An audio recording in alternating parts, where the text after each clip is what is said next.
کہہ دیا جائے نا کہ میں وہاں بھی گیا تھا، لوگ آپ کا ذکر کر رہے تھے تو ان کا دل ٹھنڈا ہو جاتا ہے۔ کچھ لوگ تعریف سے محبت کرتے ہیں، اللہ معاف کرے، جب تک کوئی دو چار لوگ خوش آمد نہ کریں ان کی طبیعت ٹھیک ہی نہیں رہتی۔ کچھ لوگ اللہ ماشاء اللہ پیسوں سے پیار کرتے ہیں، پیسے نہ ہو تو بیمار بیمار سے لگتے ہیں، اور جیب بھری ہو تو صحت بھی ان کی۔ ہم مختلف چاہتوں، مختلف محبتوں میں گرفتار ہوتے ہیں۔ بعض محبتیں بڑا نقصان کرتی ہیں،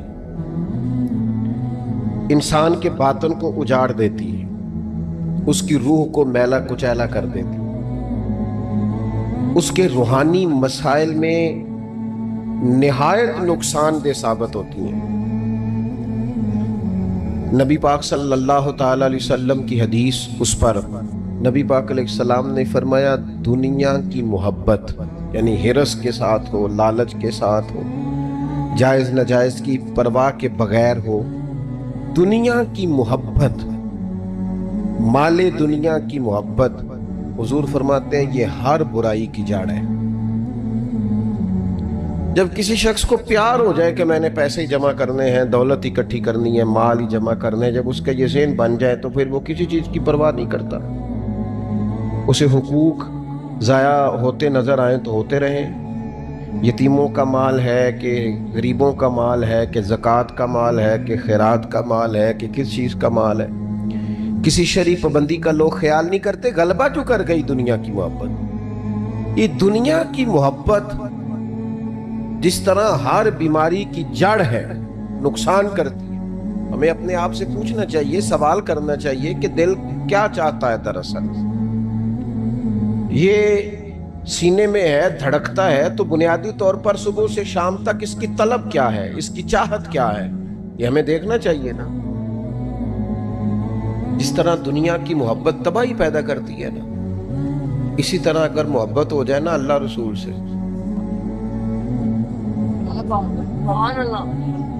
رب رسول سے ہو جائے پیار، تو بھوک بھی بڑا ہی مزہ دیتی ہے۔ اللہ رسول سے ہو جائے پیار تو ان کی طرف سے آنے والے سکھ جتنی لذت دیتے ہیں، دکھ بھی اتنا ہی مزہ دیتے ہیں۔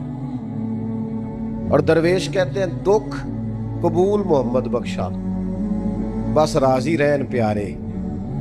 پھر وہ تکلیفیں، وہ آزمائشیں، وہ پریشانیاں، وہ غربتیں، وہ وقتی طور پر لوگوں کے تانے، وہ تنقید، وہ طنز، وہ پھپتی، یہ ساری چیزیں مزیدار ہو جاتی ہیں محبت اللہ رسول سے۔ ہم نے اپنی طبیعتوں میں چاہت کی، رب رسول کی محبت کی وہ خاص لذت نہیں پیدا کرتے جو ہونی چاہیے۔ محافل بھی ہوتی ہیں، روزے بھی آتے ہیں، حج بھی ہوتے ہیں، عمرے بھی ہوتے ہیں، لیکن حج عمرہ اللہ رسول کے لیے ہے کہ فوٹو کے لیے؟ محفل اللہ رسول کے لیے یا فرنٹ سیٹ کے لیے؟ رب رسول کی تعریف ہوگی یا 15-20 لوگوں کی لسٹ پہلے پڑھ کے سنائی جائے گی کہ فلانا بھی مہمان خصوصی ہے، فلانے کی زیر نگرانی ہے، فلانا بھی آیا ہے، فلانے بھی کہا تھا کہ ذرا بھائی، جب تک اس میں غلبہ، یہ ایک بڑی سادی سی بات ہے اور یہ اہم سبق ہے۔ دل سے پوچھ لے پیار کس سے کرتا ہے؟ اور کسی بندے کو دھوکہ دیا جا سکتا ہے، کسی کو اپنی باتوں سے متاثر کیا جا سکتا ہے، کسی آدمی کو دکھایا کچھ، بتایا کچھ جا سکتا ہے، کچھ چھپایا جا سکتا ہے۔ حضور علیہ الصلوۃ والسلام فرماتے ہیں، رب نہ تمہارا چہرہ دیکھتا ہے، نہ تمہاری جیب دیکھتا ہے، مالک تو جب دیکھتا ہے تمہارا دل ہی دیکھتا ہے۔ تو دل کی کیفیت اللہ کو پتہ ہے۔ دل بے چین اس لیے رہتے ہیں کہ یہ جو پیاس اور جو طلب کرتے ہیں وہ ہم انہیں پہنچاتے نہیں۔ دل بے قرار اس لیے رہتے ہیں کہ یہ رب رسول کی محبت سے ٹھنڈے ہوں، ہم ادھر ادھر کی چاہتے لیے پھرتے۔ ان کے اندر بے قراری اس لیے ہے کہ ہم نے امیدیں لوگوں سے وابستہ کر لی ہیں، جو لوگوں سے نہیں کرنی چاہیے تھی، اللہ رسول سے کرنی چاہیے۔ ہم نے اسباب کو اختیار کرنا ہے، بھروسہ اسباب پر نہیں، بھروسہ تو اللہ تعالیٰ پہ کرنا ہے۔ تو جب تک دیکھیں نا قرآن مجید نے کیا کہا، قرآن مجید نے کہا والذین آمنوا اشد حبا للہ، فرمایا وہ لوگ جو ایمان لے آئے وہ اپنے رب سے شدید محبت کرتے ہیں۔ اپنے رب سے پیار کرتے ہیں. ان کے سجدے بوجھ نہیں، ان کے سجدے تو لذت ہے. انہیں نماز کے لیے لانا نہیں پڑتا، جبر نہیں کرنا پڑتا، ان کے تو دل کھچے چلے آتے ہیں. ان کو تو پیار ہو گیا، رات ساری بیت گئی اور ایک سجدہ بھی مکمل نہ ہوا. وہ تو مال چونکہ اللہ نے دیا ہے تو راہ خدا میں خرچ کرتے وقت ان کی طبیعت کسی قسم کا تکلف نہیں محسوس کرتی، کوئی بوجھ نہیں محسوس کرتی. کیونکہ وہ ہر چیز سے بڑھ کر اللہ رسول سے پیار کرتے ہیں تو یہ چیزیں ان کے سامنے کبھی بھی رکاوٹ نہیں بنتی. اور دل میں سب سے زیادہ محبت اللہ کی، اور جہاں تک تعلق ہے میرے رسول پاک کا، تو اللہ کریم نے فرمایا النبی اولی بالمؤمنین من انفسہم، فرمایا یہ جو نبی ہے نا یہ تو مومنوں سے ان کی جانوں سے بھی زیادہ قریب ہیں. تو ہر وقت دل کی دھڑکنوں میں، روح کی ٹھنڈک، قلب میں، دل میں، روح میں، ذہن میں جو چیز ہر وقت سمائی ہے نا مومنوں کے، وہ رسول پاک کی ذات ہے. اگر رات ساری بندہ یہی سوچتا رہے کہ سویرے یار کس طرح کام چلانا ہے، پیسے کیسے آئیں گے، یہ جو میرے پاس 2 لاکھ ہے اسے 6 کیسے کرنا ہے، اور یہ 6 ہے یہ 12 کیسے ہو سکتا ہے، اور جناب یہ دنیا میری کیسے آگے بڑھ سکتی ہے، اور یہ جو پلاٹ پڑا ہے نا میرے گھر کے بالکل سامنے کیسے کوئی چکر چلے کہ میرا ہو جائے، گاڑی ہے ذرا چھوٹے ٹائروں والی بڑے ٹائروں والی کیسے آ سکتی ہے. اگر 24 گھنٹے منصوبہ بندی دنیا حاصل کرنے سے دین منع تھوڑا کرتا ہے. حضور نے تو فرمایا محنت کر کے کمائی کرنے والا اللہ کا دوست ہے، منع نہیں ہے، لیکن ہر وقت اسی گنتی میں رہنا، اسی کے شمار میں رہنا، الجھ جانا، اور جو اصل چیز تھی اس کو چھوڑ جانا. ہم نا نیکی کرتے ہیں، مومن ہوتے ہیں، لیکن اس کی لذت نہیں پاتے. یعنی اگر نماز پڑھ کے بھی بندہ قرار نہ حاصل کرے، اگر وہ خیرات کر کے بھی اس کی ٹھنڈک نہ محسوس کرے، مسجد آ کے، محفل کرا کے، محفل میں بیٹھ کے، پھر بھی اس سے کوئی روحانیت نہ پا سکے.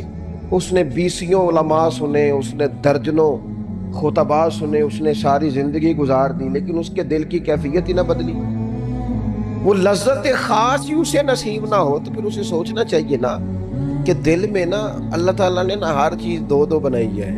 ہونٹ 2، آنکھیں 2، کان 2، ہاتھ 2، پیر، دل اللہ نے ایک ہی بنایا. یہ نہیں ہو سکتا کہ چلو ایک طرف مجھے رکھ لو ایک طرف کسی اور کو رکھ لو. دل ہی ایک بنایا ہے. وہ کہتا ہے بس دل ایک ہے تو رب رسول ہی رہیں گے. اس میں ادھر ادھر کی چاہتے نہ لے آنا جب تک دل کے اندر پوری طور پر اللہ رسول کی. بخاری مسلم میں حدیث ہے، نبی پاک علیہ الصلوۃ والسلام نے فرمایا اگر تم چاہتے ہو نا تمہیں ایمان کی لذت نصیب ہو. آپ زیادہ غور کریں میری بات پر. ایک ہے کھانا، ایک ہے مزیدار کھانا، ایک ہے مومن ہونا اور ایک ہے مومن ہونے کا مزہ آنا، لذت نصیب ہونا کہ میں صاحب ایمان ہوں. فرمایا اگر تم چاہتے ہو کہ تمہیں ایمان کی لذت نصیب ہو، یہ حدیث آپ نے بھولنی نہیں، بخاری مسلم میں. اگر چاہتے ہو کہ ایمان کی لذت نصیب ہو تو 3 کام کرو. یا رسول اللہ صلی اللہ تعالی علیہ وسلم کون کون سے؟ حضور فرمانے لگے پہلا کام یہ کرو کہ ہر چیز سے بڑھ کر اللہ رسول سے محبت کرو. لیکن یہ نیرا نعرہ نہیں لگانا، یہ غور کرنا ہے. پیسوں پر اچھی طرح غور کر کے سوچ لینا ہے کہ پیسے زیادہ پیارے ہیں کہ اللہ رسول. یہ غور کر لینا. یہ جو جھوٹی ہے نا کہ بت بنائے ہوئے نا، میری عزت، میری برادری، میری افسری، میرا قبیلہ، میری کرسی، یہ غور کر لینا ہے کہ کرسیاں زیادہ پیاری ہیں، اقتدار زیادہ پیارا ہے کہ اللہ رسول. ایک طرف رسول اللہ کی شریعت اور ایک طرف تیری برادری کے رسم و رواج، لیکن شادی والے دن رسم و رواج جیت گئے. کدھر گئی تیری محبت رسول؟ وہ صرف محفل والے دن تھی، ربیع الاول شریف میں تھی. ہم تو دیندار سمجھتے ہی اس کو ہیں جس کے گھر میں شادی ہو تو پتہ چلتا ہے کتنا دیندار ہے. محفل میں تو سارے دیندار ہوتے ہیں. یہ تو پتہ ہی تب چلتا ہے جب کسی کا انتقال ہو جائے یا گھر میں کوئی خوشی آئے کہ اب یہ کتنا دیندار ہے. اب پتہ چلے گا. مسجد میں تو سارے دیندار ہیں. فرمایا کر چاہتے ہو کہ لذت ایمان نصیب ہو تو ہر چیز سے بڑھ کر اللہ رسول سے پیار کرو. اور دوسرا فرمایا جس سے بھی پیار کرو نا اللہ رسول کی رضا کے لیے کرو. شکریہ کا تکلف بھی چھوڑ دو. وہ میرا احسان مانے گا یہ بھی چھوڑ دو, میری تعریف کرے گا یہ بھی چھوڑ دو.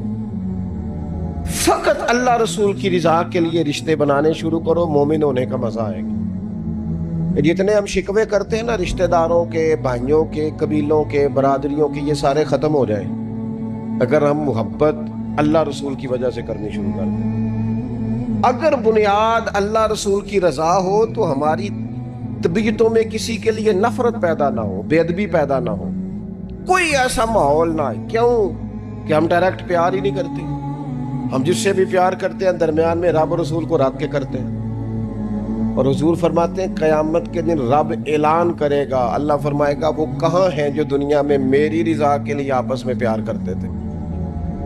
یا اللہ کیا ملنے والا ہے؟ اللہ فرمائے گا آج میرے عرش کے سائے کے علاوہ سایہ کوئی نہیں. جو دنیا میں میری رضا کے لیے آپس میں پیار کرتے تھے انہیں آج میں اپنے عرش کا سایہ عطا کروں. تو اگر ایمان کی لذت چاہتے ہو, ایک تو ہر چیز سے بڑھ کے اللہ رسول سے پیار کریں, ایک جس سے بھی پیار کریں اللہ رسول کے لیے کریں, اور دوسرا فرمایا مومن ہونے کے بعد, کلمہ نصیب ہونے کے بعد, ایماندار ہونے کے بعد کفر کی طرف جانا اتنا ناپسند کریں, اتنا ناپسند کریں جتنا کوئی آگ میں جانا ناپسند کرتا ہے, اتنا ناپسند کریں. اگر یہ ذہن بن گیا پھر لذت نصیب. میں آپ سے عرض کروں میرے عزیزوں, ہم نا تھکی تھکی سی زندگی گزارتے ہیں, بور سا وقت گزارتے ہیں, الجھے ذہن رہتے ہیں, بکھری سوچیں رہتی ہیں, ٹوٹے خیالات, پختگی نہیں باتوں میں, مضبوط نہیں افکار. کسی نے مشورہ دیا تو 10 منٹ کچھ اور سوچ لیا, اگلے سے بات کی تو پھر پچھلے کی بات ختم ہو گئی. اتنی زندگی میں مضبوطی نہیں. اور خدا کے بندو, ہمیں تو ایک سادہ سا اسلوب دے دیا گیا ہے کہ تم ہر چیز سے بڑھ کے رسول پاک سے محبت کرو. تو جب پوری طرح وہ محبت نصیب ہو جائے گی, جب پوری طرح وہ چاہت مل جائے گی, جب پوری طرح وہ خلوص نصیب ہو گیا, للہیت مل گئی, اللہ رسول کی بارگاہ نصیب ہو گئی, آپ یقین کریں حضور کی محبت بندے کو پکا کر دیتی ہے, اس کی سوچوں کو مضبوط کر دیتی ہے, اس کے اندر استقامت لاتی ہے رسول اللہ کی محبت. انسان طاقتور ہو جاتا ہے. میں تقریر نہیں کر رہا, جذبات کا اظہار کر رہا ہوں. میں آپ سے داد نہیں چاہتا, میں آپ کی ذہن سازی چاہتا ہوں. آپ بھلے میری بات پر کوئی سبحان اللہ ماشاءاللہ نہ کہیں, لیکن میرے درد دل کو سمجھے میں کیا کہنا چاہتا ہوں. دوستو حضور کی محبت مضبوط کرتی ہے, مضبوط, طاقتور کر دیتی ہے. نہ سمجھ آئے تو سیدنا بلال سے پوچھ کے دیکھو, مار پڑتی جاتی ہے, محبت طاقتور ہوتی جاتی ہے, تانے ملتے جاتے ہیں, محبت مضبوط ہوتی جاتی ہے. نہ سمجھ آئے تو سیدنا سلمان فارسی سے پوچھو. سالوں بیت گئے, ڈھونڈتے, تلاش کرتے, آتے, حضور کی بارگاہ میں حاضری دیتے, غلامی کرتے, کہاں سے چلے کہاں پہنچے. اگر نہ سمجھ آئے تو حضرت خبیب سے پوچھو, نہ سمجھ آئے تو بدر میں جا کے شہید ہونے والوں سے پوچھو یہ محبت کتنا طاقتور کرتی ہے. حضرت انس بن نضر سے پوچھو میدان احد میں کہ یہ محبت افکار کو زندہ کرتی ہے, روح کو تازہ کرتی ہے. بندہ نہ زیادہ باتوں سے ویسے بچ جاتا ہے. ایک شے صرف یاد کرنی پڑتی ہے, ایک شے, علم و بس کریو یار, اے ہوئی حرف تینوں درکار. اعلیٰ حضرت فرماتے ہیں اے عشق تیرے صدقے ہم جلنے سے چھٹے سستے, جو آگ بجھا دے گی اب وہ آگ لگائی, جو آگ بجھا دے گی اب وہ. اور پھر اعلیٰ حضرت فرماتے ہیں کہ یاد رکھنا جان ہے عشق مصطفیٰ, روز فزوں کرے خدا, اور جس کو ہو درد کا مزہ, جس کو ہو درد کا مزہ, ایک ہوتا ہے شفا کا مزہ، ایک ہوتا ہے بیماری کا مزہ۔ یہ حضور کی محبت کی وہ والا درد ہے کہ یہ مزیدار ہے۔ اعلیٰ حضرت فرماتے جان ہے عشق مصطفیٰ روز فضو کرے خدا، وہ لوگوں جس کو ہو درد کا مزہ وہ ناز دوا اٹھائے کیوں، اور پھر کے گلی گلی تباہ ہم ٹھوکریں سب کی کھائیں کیوں، اور دل کو جو عقل دے خدا تو تیری گلی سے جائے کیوں، دل کو جو عقل دے خدا تو تیری گلی سے جائے کیوں۔ صحابی بیٹھے ہیں نا نبی پاک کی بارگاہ میں، اور دیر سے بیٹھے ہیں اور جم کے بیٹھے ہیں، بٹھا کے اپنے محبوب کو اپنے پہلو میں۔ جو لوگ کچھ نہیں کرتے وہ بھی کمال ہی کرتے، دیر سے بیٹھے اور بیٹھے ہیں۔ تو نبی کریم نے فرمایا جاؤ کوئی کام بھی کرو۔ اٹھے ستون کی اوٹ سے ہو کے واپس آ گئے، کہنے لگے یا رسول اللہ آپ کے بغیر دل ہی نہیں لگتا، تو طبیعت ہی نہیں جمتی، کہیں نظر ہی نہیں ٹھہرتی۔ جب تک آپ اپنے دل کی کیفیات، یار ہمارے بزرگ، ہمیں تو وقت نہیں ملنا چاہیے۔ اگر ہمارا دعویٰ ہے کہ ہمیں حضور سے محبت ہے تو وقت ہی نہیں ملنا چاہیے۔ سیرت ساری پڑھ لی ہے ہم نے، حضور کی احادیث یاد کر لی ہیں، نبی پاک کے فضائل پر جو کتابیں لکھی گئی ہیں وہ ہمارے پاس ہیں۔ کیا آج صبح سے لے کر اب تک 1100 بار درود شریف نصیب ہوا ہے؟ کیا اگر حضور سے محبت ہے تو ہمارے دل میں نبی پاک کی امت کا درد ہے؟ حضور پر نازل ہونے والے قرآن مجید کو ہم نے سمجھا ہے؟ دین اسلام کی روشن تعلیمات کے ہم کتنے قریب گئے ہیں؟ فارغ وقت آپ کیا جی میں آج کل بور ہوتا ہوں تو بھئی آپ کتاب خریدیں حضور کی سیرت پر، پڑھیں شاہ عبدالحق محدث دہلوی نے کیا لکھا ہے، پڑھیں حضور کے فضائل کمالات، پڑھیں شفا شریف قاضی اعجاز کیا لکھتے ہیں۔ لیکن زندگی تو ادھر ادھر ضائع ہو رہی ہے۔ محبت والا تو اپنا ٹائم، یہاں تو کسی کو پیار ہو جائے نا اپنے گھر سے تو قربانی دیتا ہے، کہتا ہے آپ سب لوگ کھائیں گے میں پردیس میں جا کے کماؤں گا۔ پیار ہو گیا نا تو اس نے جدوجہد کی، اس نے عمر گزار دی۔ ہمیں اگر پیار ہو تو پھر انداز کچھ اور، تھوڑا سا نا اپنی قلبی واردات پر توجہ دیں، اپنے دل سے پوچھیں، ایک تسبیح رکھ لیں ہاتھ میں۔ جس طرح موبائل ہو نا بندے کے پاس تو چین نہیں نہ لینے دیتا، جس طرح موبائل ہاتھ میں ہو تو چلتا رہتا ہے نا، انشاءاللہ تسبیح بھی ہاتھ میں ہوگی تو درود پاک چلتا رہے گا۔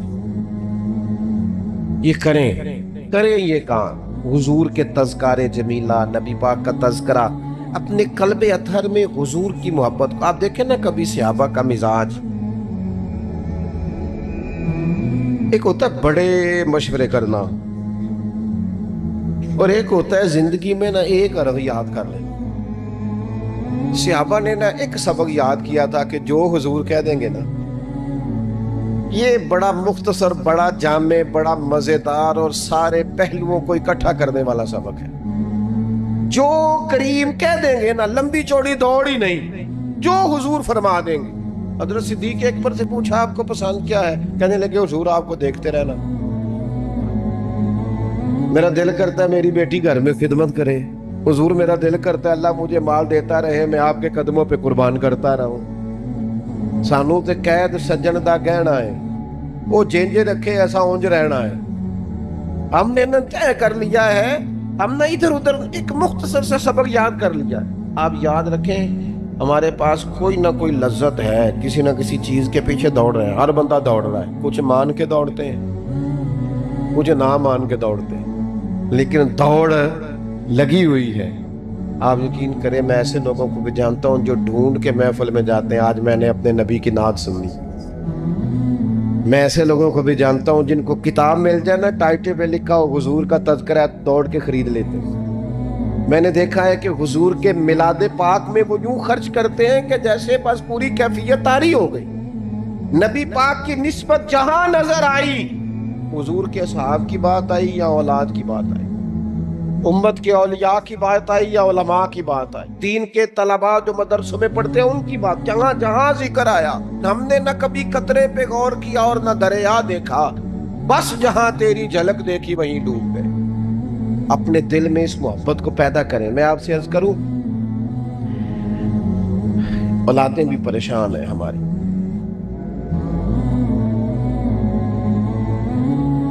ہم نے بچوں کو پیسے دیے ہیں، ٹائم نہیں دیا. ہم نے بچوں کو گھر دیا ہے، خاندانی ماحول نہیں دیا. اب شکوہ صرف بچے سے نہیں کہ وہ موبائل پہ ہے، ابا بھی تو موبائل پہ ہی ہے نا، وہ بھی تو نہیں نا چھوڑ رہا. بچے جو چھوٹے موٹے سوالات اپنے ماں باپ سے پوچھتے تھے تو ایک خاندانی روایات، ان کا حسن منتقل ہوتا تھا، وہ اب رخصت ہو رہا ہے. بچے اپنے گھروں میں، آپ کو پتہ ہے یہ صحابہ کی اولادیں کیوں جان قربان کرتی تھی نبی پاک پہ؟ انہوں نے گھر میں جو دیکھا تھا نا اپنے ماں باپ کو کرتے تو وہ تیار تھے.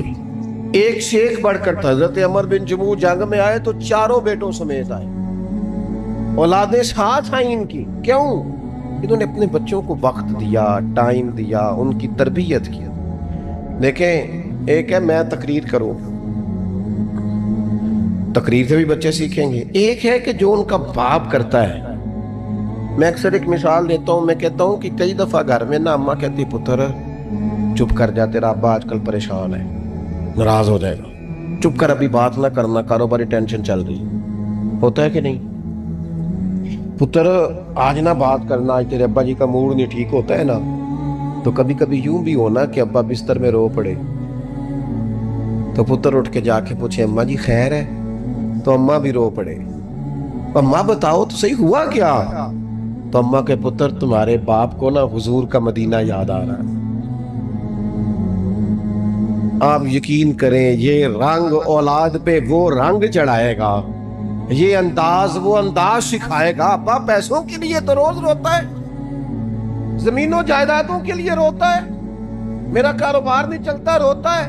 کاش یہ کبھی حضور کی محبت میں روئے، یہ کبھی اس درد سے تڑپے، کبھی اس کی وہ کیفیت بنے. تو بچے کو کہنا نہیں پڑے گا.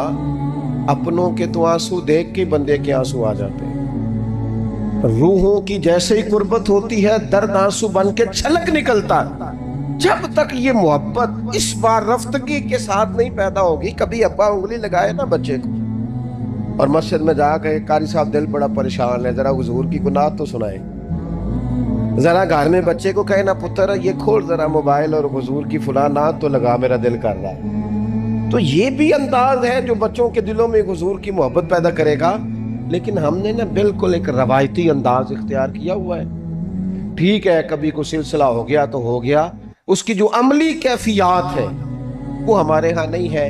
بات ختم کرنے لگا ہوں. نبی پاک صلی اللہ تعالی علیہ وسلم کے غلاموں حضرت سعد بن ابی وقاص رضی اللہ تعالیٰ انہوں نے نا کلمہ پڑھ لیا. ماں احتجاج پہ بیٹھ گئی، اگر تو کلمہ نہیں چھوڑے گا تو میں روٹی نہیں کھاؤں گی اتنی دیر تک جب تک تو کلمہ نہیں چھوڑتا. ماں صحابہ کرام نے نا شدید ٹکراؤ دیکھا ہے جب وہ مسلمان ہوئے. ہم تو نیکی کرتے ہیں، کوئی خیر کا کام کرتے ہیں تو شاباش ملتی ہے. وہاں یہ نہیں تھا. وہاں تو آپ نے اعلان کیا نہیں اور پتھر برسے نہیں. اماں بھوک ہڑتال پہ بیٹھ گئی. اب ظاہر ہے گلی محلے میں باتیں بھی ہوتی ہیں، برادری قبیلے میں بلو جی اماں ہڑتال پہ بیٹھی ہے، بھوک ہڑتال پہ. حضرت سعد بن ابی وقاص نے 2-3 دن دیکھا. تیسرے دن ماں بھی تھوڑی، اب 2-3 دن بندہ روٹی نہ کھائے حالت اور ہو جاتی. حضرت سعد جا کے نا اماں کے سرانے کھڑے ہو گئے، کہنے لگے اماں میں تیرے ہی پتر ہوں نا، اور مجھے سب سے زیادہ تو ہی جانتی ہے. اماں نے کہا اسی طرح ہی ہے. کہنے لگے اماں تو میرے جذبے بھی جانتی ہے. کہا پتر بالکل جانتی ہو. تو کہنے لگے تیری ایک جان ہے نا، اگر تیری 1000 بھی ہو نا، ایک ایک کر کے ساری نکل جائے تو مدینے والے کا کلمہ پھر بھی نہیں چھوڑوں گا، کیونکہ وہ کچا رنگ کے للاری والا جیڑا چڑھدا تے لیندا رہندا، اے عشق تیرے دا رنگ محمد چڑھ جائے پھر نہیں لیندا. اماں تیری 1000 جان بھی ہو نکل جائے تو یہ کلمہ میں چھوڑنے والا. اماں نے نا شام کو روٹی کھا لی. لوگ کہنے لگے اماں بھوک ہڑتال ختم. کہنے لگی میرا پتر ہے میں جانتی ہوں. یہ جو اسے یہ والی میں ہر کام چھڑا لیتی تھی، پر یہ جو پیار ہوا ہے نا یہ چھڑایا جا سکتا؟ یہ نہیں چھڑایا جا سکتا. وہ دنیا دے جھگڑے ایسا چھوڑ دیتے.